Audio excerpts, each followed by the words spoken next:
Hi ladies, it's Glenn Depke from Depke Wellness here. Today, continuing our next video in the series of how to relieve menopause symptoms.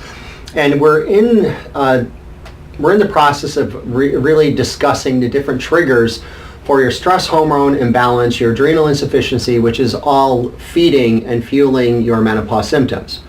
Now yesterday we talked about gluten sensitivity and the high likelihood that if you're dealing with these symptoms today, you're dealing with a gluten sensitivity. Now, there's something a little bit deeper than this though, because once you're dealing with gluten sensitivity and your body, and you've been consuming flour-based products for a number of years, which most people have been doing this for decades, over time what begins to happen is pretty much your immune system basically becomes dysregulated.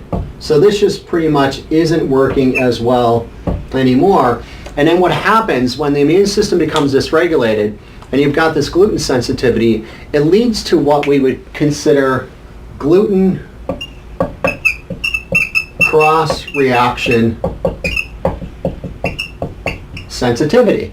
Right, now you may be asking, well, what do you mean by that, Glenn? What is a gluten sensitivity or gluten cross-reactive sensitivity? So let me explain this with some simple pictures. Now, we're making the assumption right now that you already have a weakened adrenal gland system, weakened stress hormone system because you're dealing with menopause symptoms.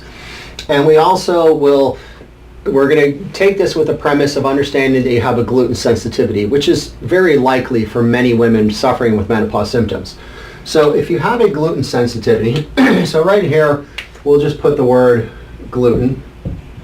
And then this is not what it looks like, but just for the sake of having a picture, I'm going to draw what we're going to say is a gluten molecule. So let's say the gluten molecule looks like this. I'm probably dating myself because that looks like a Pac-Man, right? Now, let's remember, so now at this point, what's happening is your body is attacking that gluten molecule. But what happens over time is your body's dysregulated immune system will recognize foods that are similar in structure molecularly to gluten, but they're not gluten, and attack them as well. So let's, as an example, let's just use corn as a common cross-reactive sensitivity. Well, maybe the corn molecule looks like this. All right, so basically that's not the same as gluten, but it looks similar to gluten, and the immune system is recognizing it as gluten. So what happens is now your body starts attacking corn. And there's approximately 24 or so foods that we are known cross reactions right now. Foods like dairy, soy, eggs, corn, rice, potato, non-gluten grains, sesame, coffee in a bean form, and so on could be some foods that you would be cross-reactive to. But it becomes more problematic than that, because over time, as we continue this cycle of the sensitivities, you could have another molecule somewhere in your body that looks like this, that your body would then also start attacking because it's thinking it's gluten. But what if this particular molecule happens to be part of brain tissue? You see, so these cross reactions start to go further than just foods. You can actually start to have an autoimmune reaction, an autoimmune response, where your immune system is attacking healthy tissue.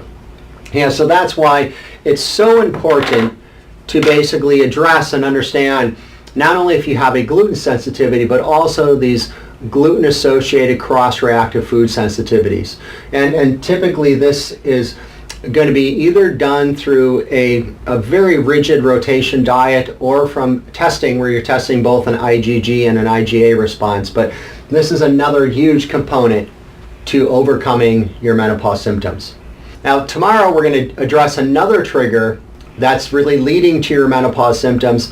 So please be sure to subscribe to this page so you can easily have this video show up in your inbox tomorrow. And I'm Glenn Depke from Depke Wellness, and thank you so much for your time.